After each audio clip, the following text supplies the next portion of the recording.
Wes, Assalamualaikum warahmatullahi wabarakatuh.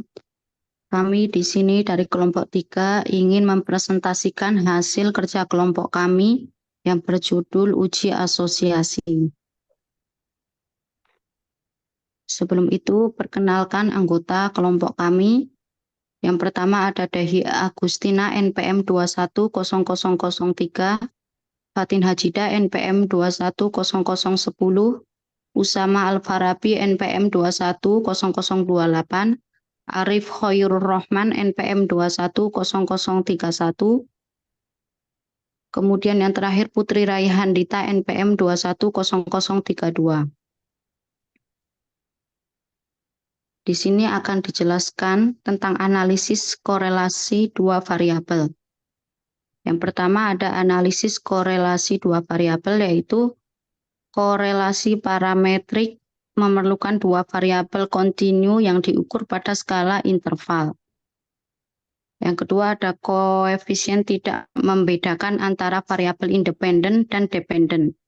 Berikutnya koefisien korelasi person, yaitu koefisien R sebagai hasil produk momen dari person. Koefisien korelasi menunjukkan nilai dan arah hubungan. Nilai koefisien atau magnitude adalah derajat pergerakan variabel dalam arah yang sama atau berlawanan. Ya, kemudian ada diagram pencar, yaitu digunakan untuk mengeksplorasi hubungan, artinya untuk memahami hubungan antara variabel, yaitu sebagai alat untuk pemeriksaan data visual.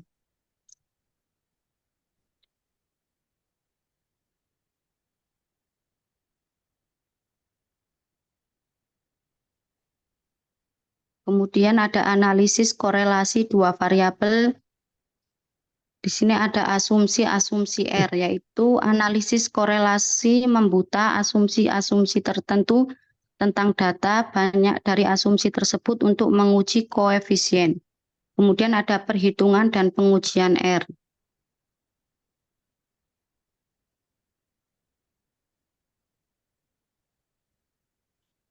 Di mana di rumus ini dijelaskan rumus untuk menghitung R dari person adalah di mana N adalah banyaknya pasangan kasus, S, X pangkat 1, SY adalah deviasi standar untuk X dan Y. Jika pembilang pada persamaan 2 dibagi oleh N diperoleh covariance, yaitu jumlah simpangan atau deviation distribusi bersama X dan Y. Angka covariance positif menyatakan kedua variabel bergerak searah dan angka negatif menyatakan pergerakan berlawanan arah. Kemudian ada varians bersama sebagai suatu penjelasan. Jumlah varians bersama pada X atau net profit dan Y atau class flow dapat diringkas oleh R2, yaitu koefisien determinasi. Hal itu dibuktikan dengan tumpang tindih antara kedua variabel adalah bagian dari varians bersama. Selanjutnya akan dilanjutkan oleh Pak Dehi.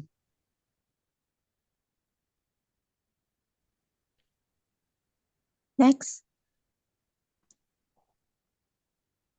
Kemudian ada pengujian signifikansi R. Apakah koefisien tersebut mencerminkan hubungan antara net profits dan cash flow yang sebenarnya atau terjadi secara kebetulan? Pertanyaan ini mencoba untuk menemukan apakah R adalah sebuah simpangan kebetulan dari angka populasi P sama dengan 0. Pada situasi lain, peneliti ingin mengetahui barangkali terdapat perbedaan yang signifikan dari 2 atau lebih nilai R. Pada kasus lain, signifikansi R harus diperiksa dulu sebelum menggunakannya untuk perhitungan atau perbandingan yang lain. Untuk pengujian ini, kita harus mempunyai sampel acak bebas dari suatu distribusi normal berganda. Kemudian, uji Z atau T dapat digunakan untuk hipotesis 0. P sama dengan 0. Rumus untuk sampel kecil ini yaitu T sama dengan R per akar dari 1 min R kuadrat per N min 2. Next. Matriks korelasi. Matriks korelasi adalah tabel yang digunakan untuk menampilkan koefisien-koefisien bagi dua atau lebih variabel. Matriks korelasi berguna dalam studi korelasi berganda. Saling ketergantungan antar variabel adalah ciri umum dari kebanyakan teknik analisis variabel berganda.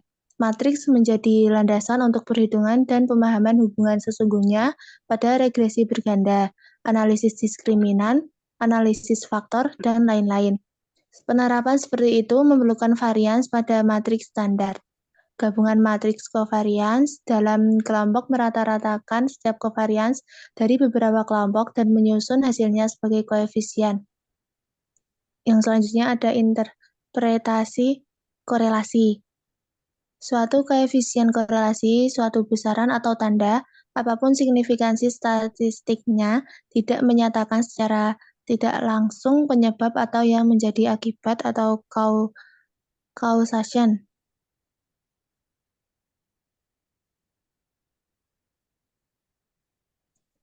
Sebuah isu yang mempengaruhi interpretasi koefisien adalah yang berkenaan dengan signifikansi praktis. Bahkan ketika koefisien signifikan secara statistik, ia seharusnya secara praktis memiliki arti. Dalam banyak hubungan, faktor-faktor lain bergabung sehingga membuat makna koefisien menyesatkan. Next. Regresi linear bivariat.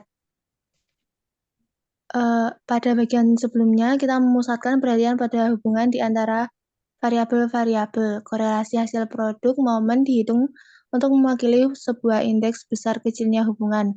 Tanda yang menunjukkan arah dan R kuadrat menerangkan varians bersama. Begitu pula hubungan berfungsi sebagai dasar bagi estimasi dan prediksi. Berikut terdapat perbandingan antara korelasi linear dan dua variabel dan regresi.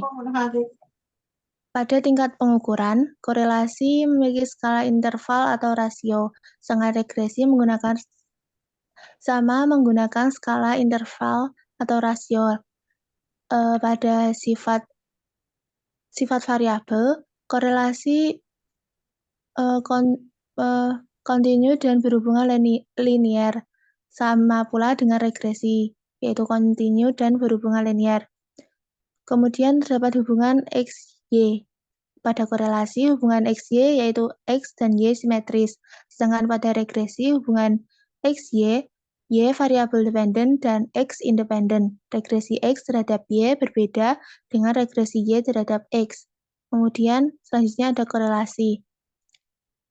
R X Y sama dengan R YX pada korelasi. Sedangkan pada regresi, korelasi XY sama seperti korelasi antara nilai Y yang diprediksi dengan nilai Y teramati. Kemudian yang terakhir, ada koefisien determinasi.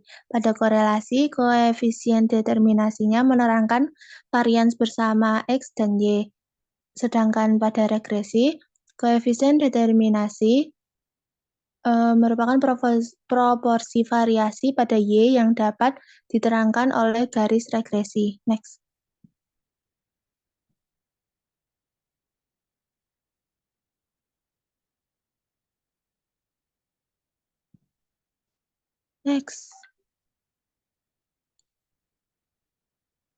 Kemudian terdapat model dasar.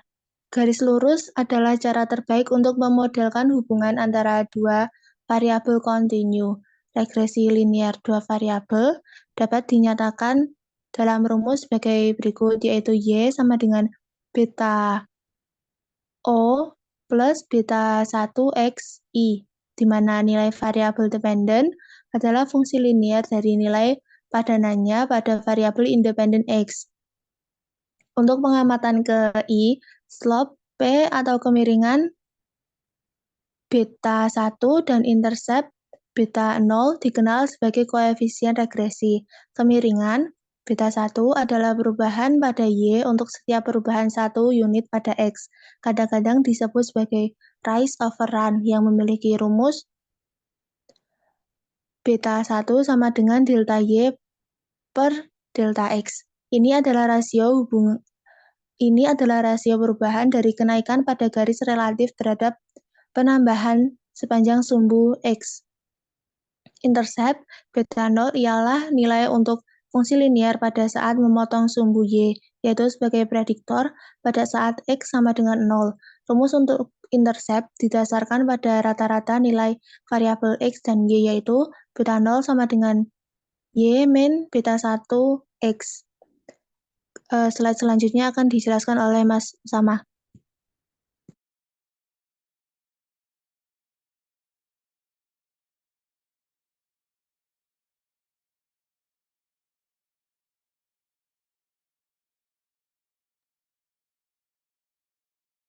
Oke, untuk selanjutnya yaitu metode kuadrat terkecil memungkinkan untuk menemukan garis regresi atau garis pencocokan terbaik dengan membuat kesalahan-kesalahan sekecil mungkin.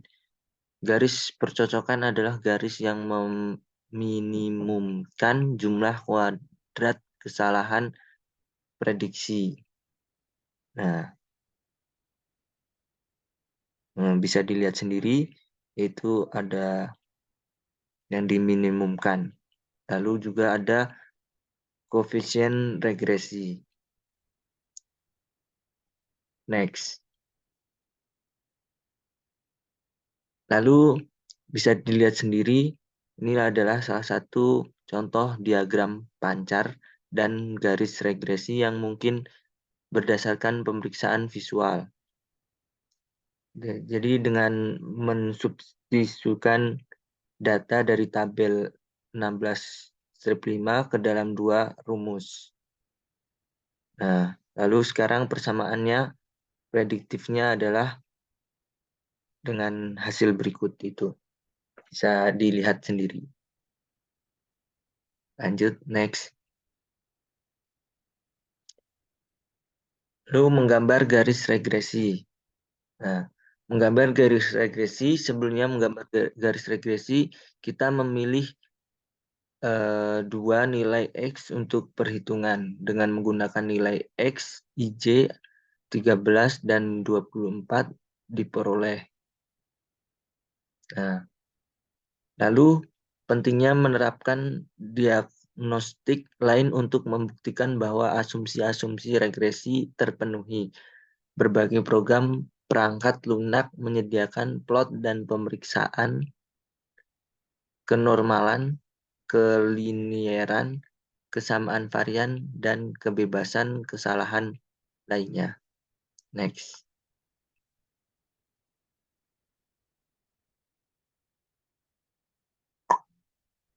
Next.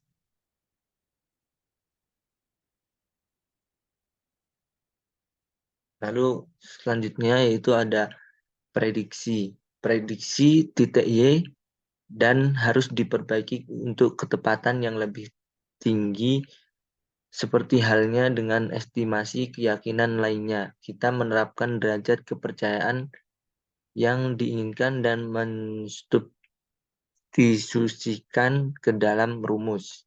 Nah, untuk rumusnya bisa dilihat sendiri yang ada di slide. Baik. Next. Nah, lalu ada pengujian kebaikan suai dengan plot garis regresi dan sedikit prediksi ilustratif. Sekarang kita akan mengumpulkan suatu bukti tentang sebaik apa model sesuai dengan data. Disebut kebaikan suai atau goodness of fit. Uji terpenting pada regresi linear sederhana adalah apakah slope beta sama dengan 0. Garis B slope 0 berasal dari berbagai kondisi seperti 1Y benar-benar tidak berkorelasi dengan X dan tidak terjadi pola yang sistematis. 2. Nilai Y yang tetap untuk semua nilai X, atau 3. Data tersebut berhubungan tetapi dalam bentuk fungsi non-linear. Nah, untuk selanjutnya bisa dijelaskan oleh Mas Arief.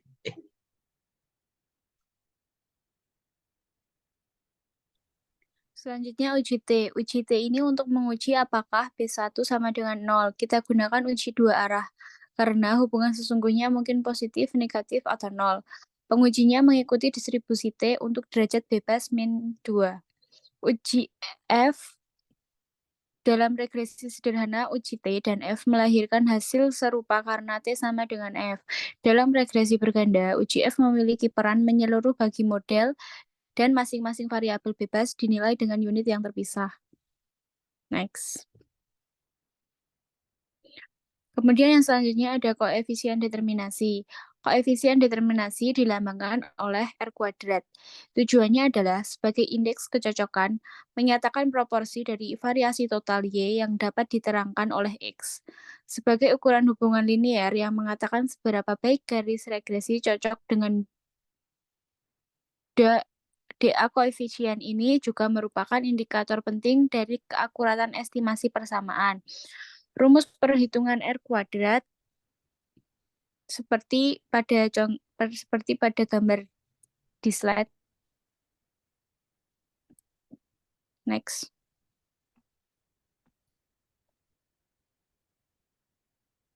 Selanjutnya ada ukuran asosiasi non-parametrik. Ukuran bagi data nominal. Ukuran nominal dipakai untuk menilai kekuatan hubungan pada tabel klasifikasi atau klasifikasi silang. Ukuran berbasis C². Berikut merupakan tabel ukuran asosiasi berbasis C². Next.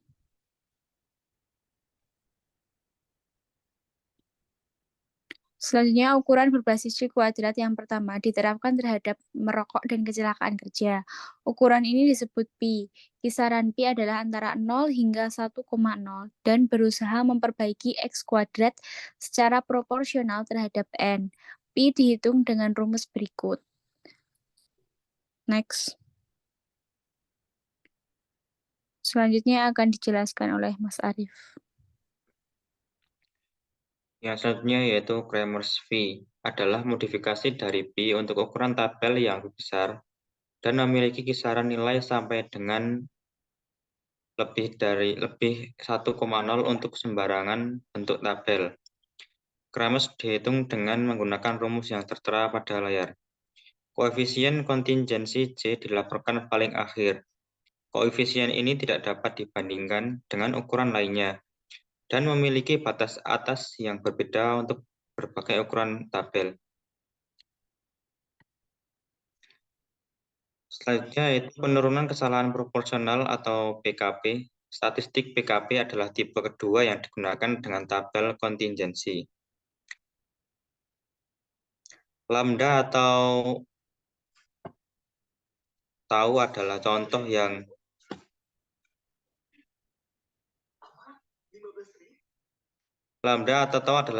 dibahas. Koefisien lambda didasarkan pada sebaik apa koefisien suatu data nominal memberikan bukti tentang frekuensi variabel lainnya. Lambda dihitung dengan rumus yang tertera, tau dihitung dengan rumus berikut.